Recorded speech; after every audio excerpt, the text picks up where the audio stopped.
Hey, ¿qué tal clase? ¿Cómo se encuentran? Los saluda su instructor. Bienvenidos a una nueva sesión. Hoy toca estudiar la ley de Gauss. Comenzamos. Antes de explicar la ley de Gauss debemos de entender el concepto de flujo de un campo vectorial, el cual por definición es una medida de intensidad de penetración de las líneas de campo a través de una superficie fija e inmersa en dicho campo. Ok, la sesión pasada dejamos claro lo que es un campo, específicamente el campo eléctrico.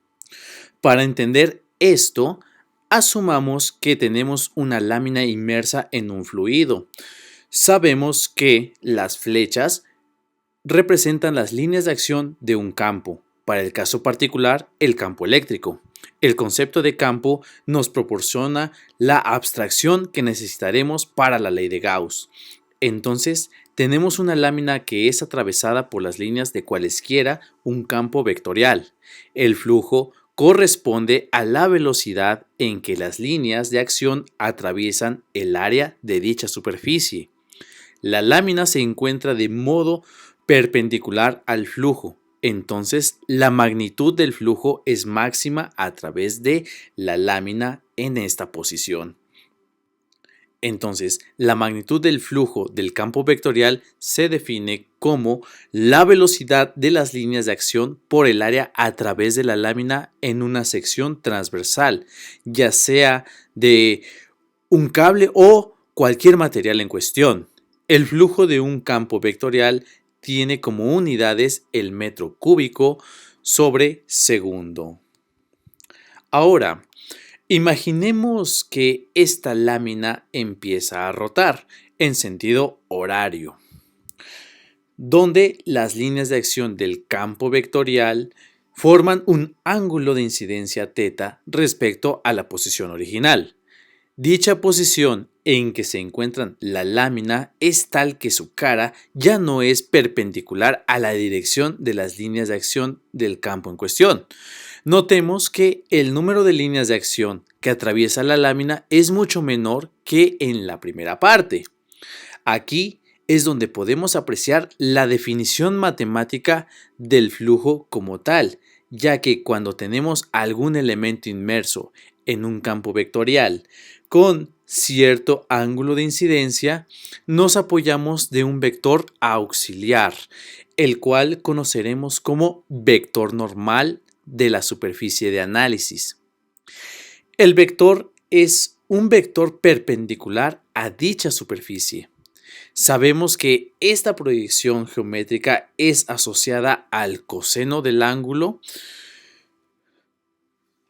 de incidencia respecto a la posición original. De aquí que la magnitud del flujo queda como la magnitud del vector de campo multiplicada por el área por el coseno del ángulo.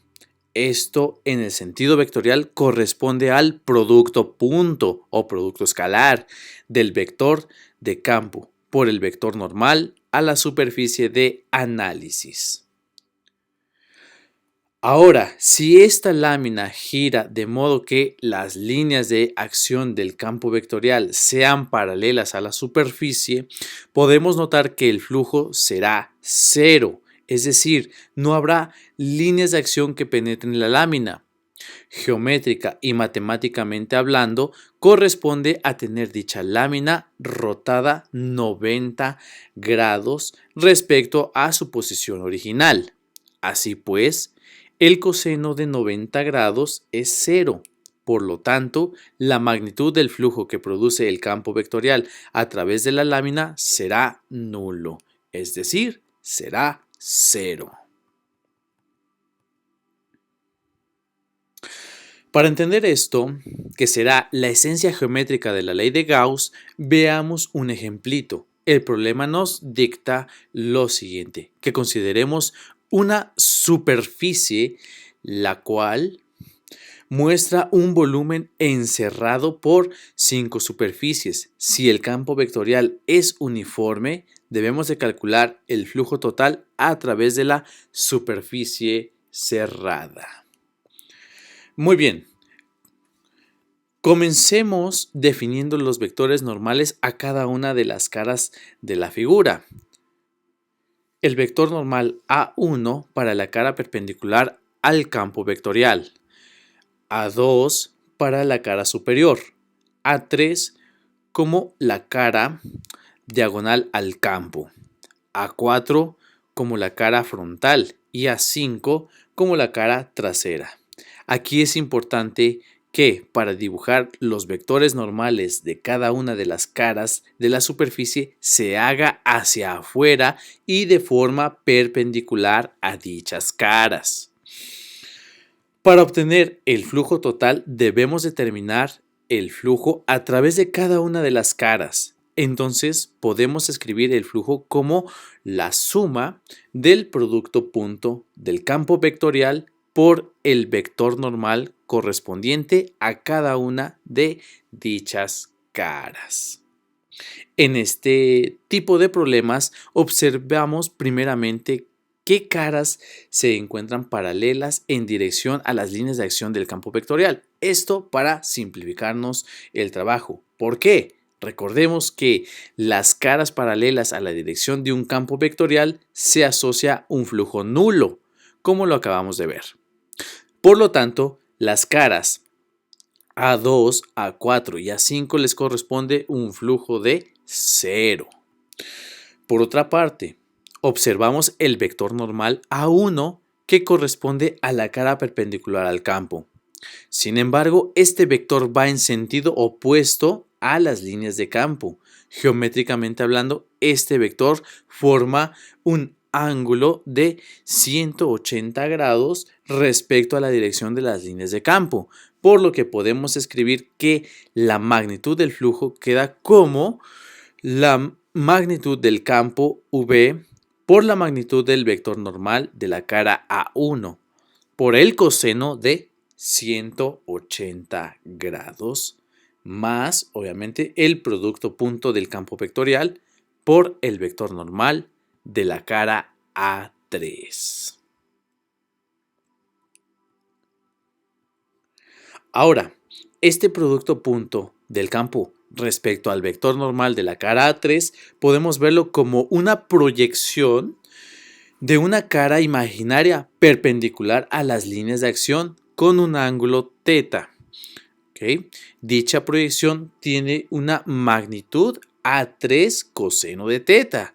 Aquí, nuevamente, debemos observar que dicha proyección tiene correspondencia directa con la cara A1, pero en sentido opuesto. Es decir, A1 es igual a A3 coseno de θ, por lo que se anulan entre sí. Es decir, la magnitud a través de la superficie cerrada será 0.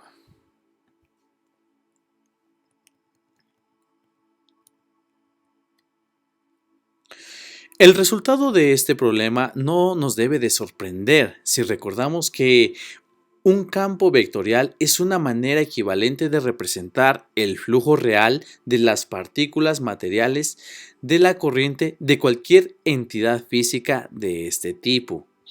Este problema nos induce a postular lo siguiente: el flujo de un campo vectorial a través de cierto volumen encerrado por una geometría superficial será igual a la suma del producto punto de dicho campo vectorial con los vectores normales asociados a cada una de las caras de dicha superficie. Esto no es otra cosa que decir que el flujo neto que entra al volumen encerrado en la superficie es igual a la cantidad neta del flujo que sale de este volumen. Cabe esperar que esto será así para cualquier superficie cerrada. Por inducción, si cualquier superficie que se pueda dividir en elementos infinitesimales de área, dicha suma se induce una integral para toda la superficie por cada línea de acción de campo que atraviesa cada uno de los elementos diferenciales de área.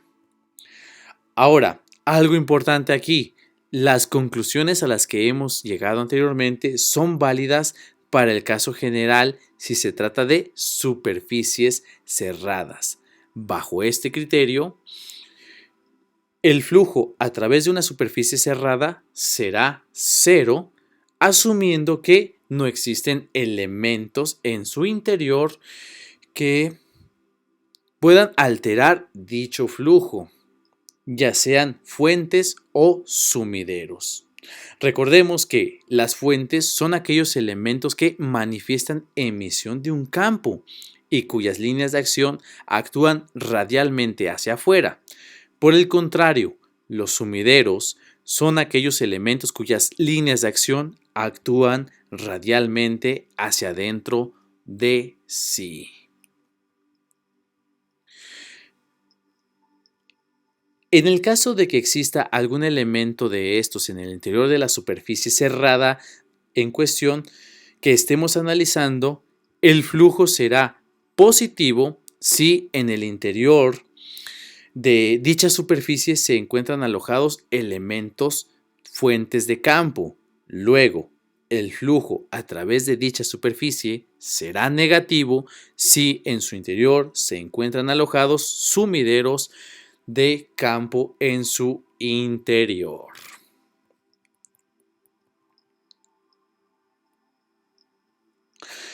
Con base a este marco teórico podemos definir lo que es el flujo eléctrico. Matemáticamente hablando, el flujo eléctrico corresponde a la suma del producto punto del campo eléctrico con los vectores normales de cada uno de los elementos que constituyen la superficie cerrada. Esto es válido ya que el campo eléctrico es un campo vectorial.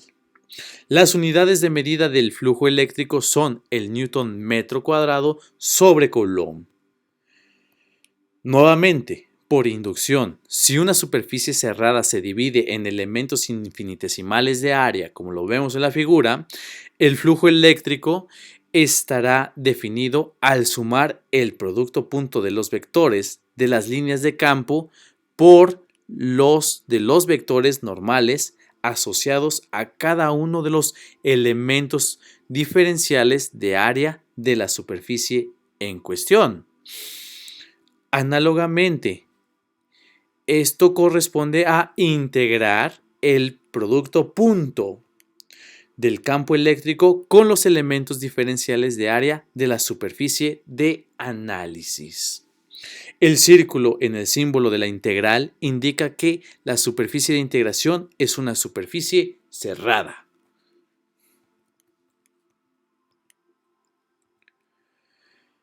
Para entender esto, veamos un ejemplito al respecto. Dicta el problema que en un cilindro cerrado hipotético de radio R, como está en la figura, está inmerso en un campo eléctrico, siendo el eje del cilindro paralelo al campo, y se nos pregunta que cuál es el valor del flujo eléctrico en dicha superficie. Muy bien, vamos a partir. La solución.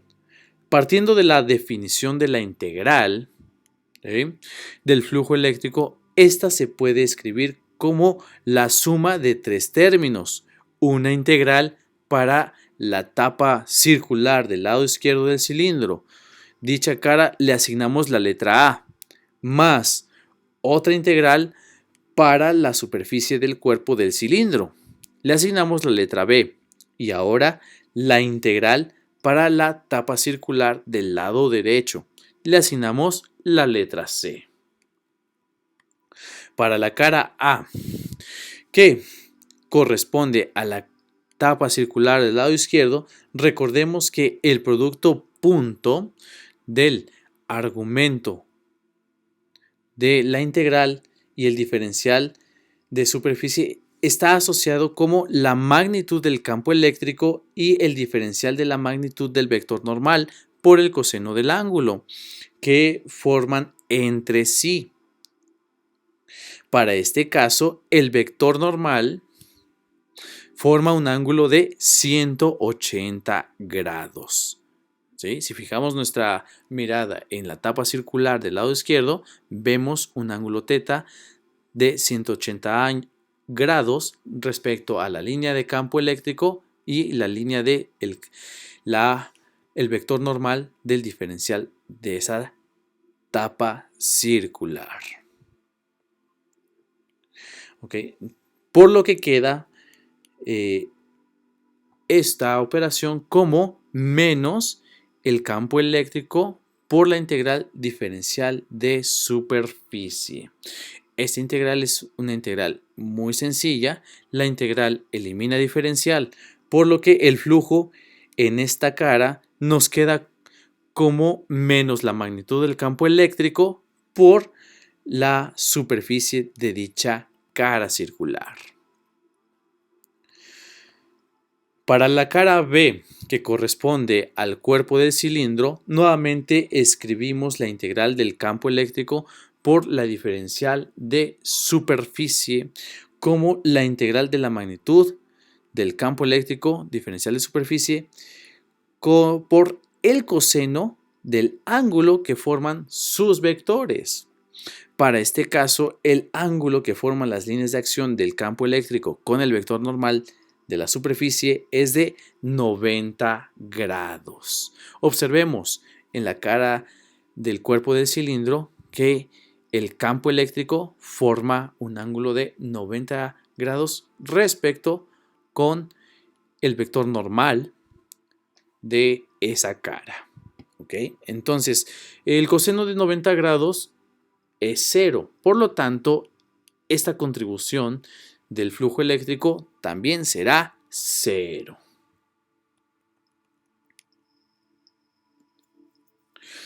Para la cara C, que corresponde a la tapa circular del lado derecho, escribimos la integral del campo eléctrico por la diferencial de superficie como la integral nuevamente de la magnitud del campo eléctrico por el diferencial de superficie y el coseno del ángulo que forman estos vectores.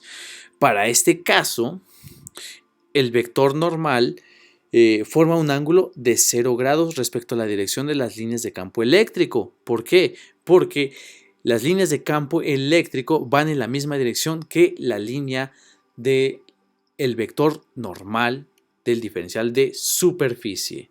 Entonces, el coseno de 0 es 1, por lo que esta integral nos queda como el campo eléctrico, la magnitud del campo eléctrico por la integral diferencial de superficie.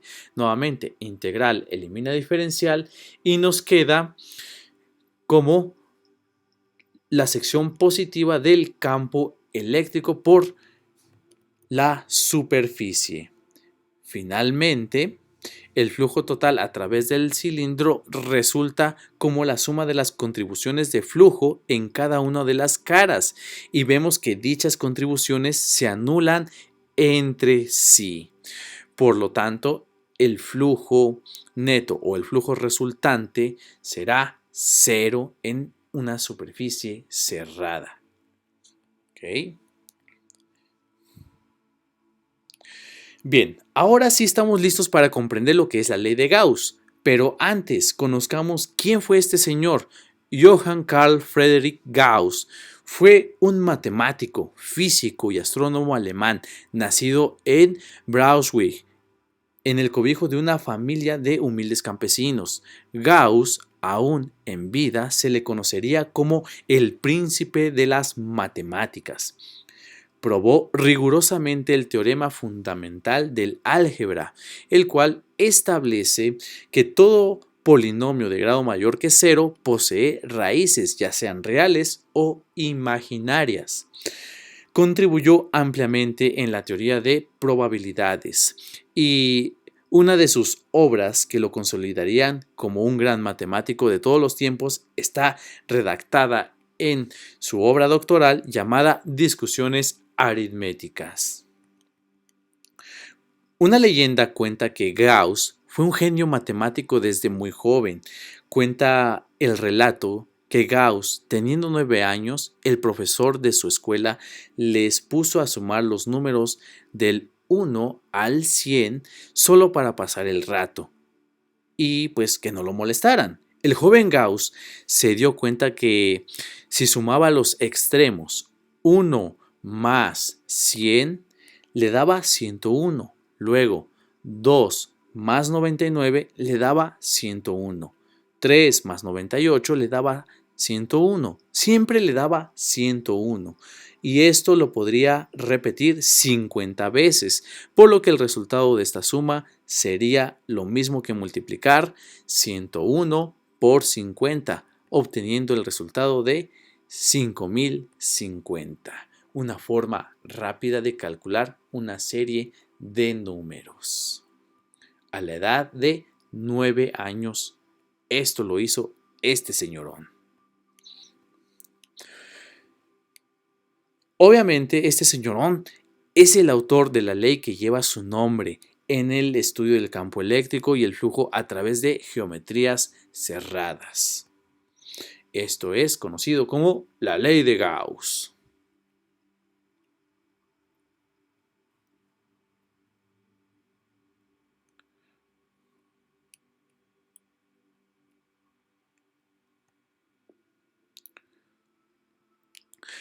Bien, la ley de Gauss dicta que el flujo eléctrico a través de una superficie cerrada y de igual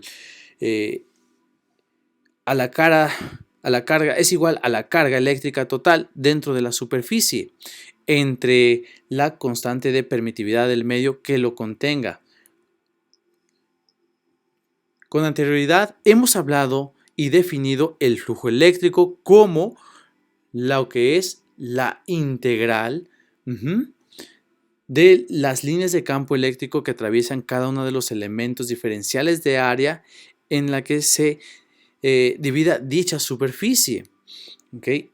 Estas superficies son auxiliares e imaginarias, las cuales pueden ser de diferentes tamaños. Se les conoce como superficies gaussianas. ¿Okay? Entonces, ahora sabemos que el flujo eléctrico está asociado con la integral cerrada del producto punto del campo eléctrico por los diferenciales de área. ¿Okay?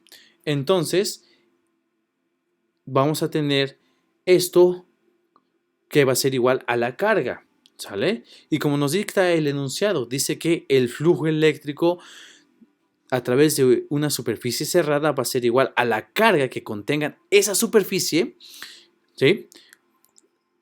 Entre lo que es el elemento de permitividad que lo contenga.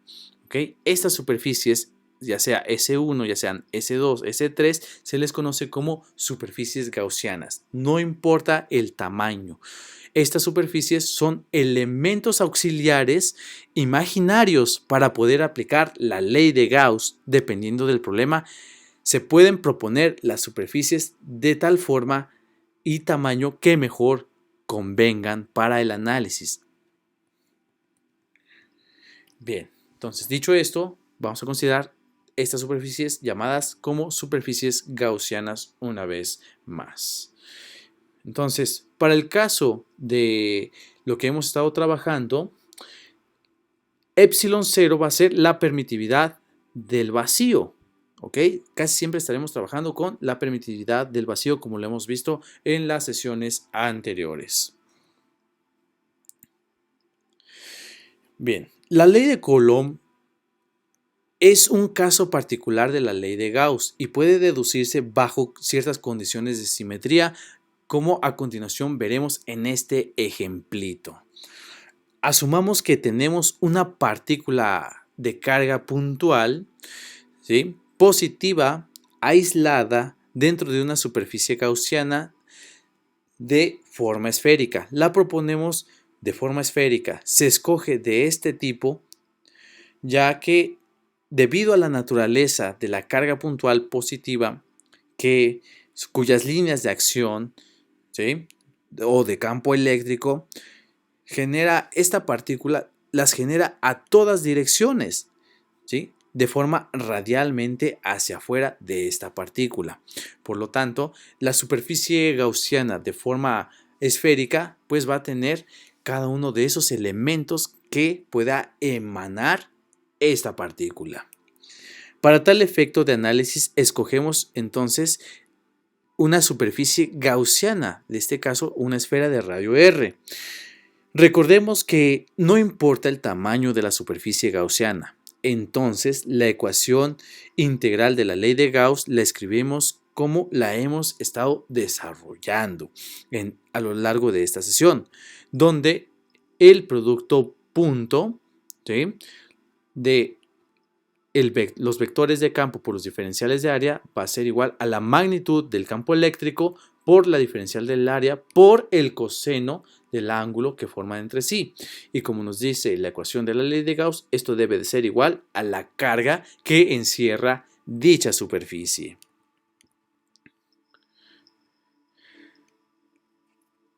Ahora, para este caso, podemos observar que las líneas de campo eléctrico por el vector normal a cada uno de los diferenciales de área son paralelas entre sí. Por lo tanto, el ángulo de incidencia que forman estos dos vectores es de 0. Por lo tanto, el coseno de 0 es 1.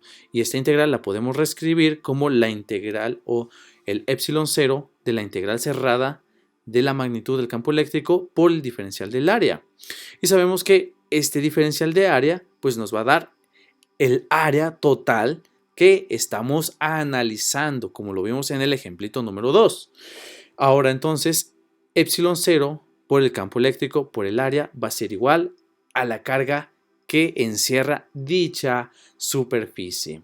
Ahora, ¿esta área quién es? Esta área corresponde a el área de la esfera. El área de la esfera o de cualquier esfera, por definición, es igual a 4pi por radio al cuadrado. Sustituimos esto en la ecuación anterior y nos queda epsilon 0 por el campo eléctrico, ¿sí?, por 4pi por radio al cuadrado.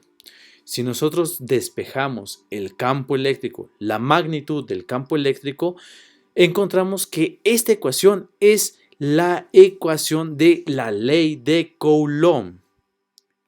Aquí podemos concluir que la ley de Coulomb no es otra cosa que un caso particular de la ley de Gauss. La ley de Gauss es una de las ecuaciones de Maxwell para entender el electromagnetismo y la electrodinámica.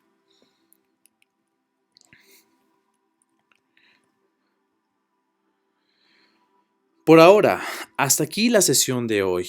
Jóvenes del curso ordinario a atender las actividades del aula virtual. Dale like si te ha gustado el video, suscríbete si no lo has hecho. Nos vemos en la próxima sesión. Chao.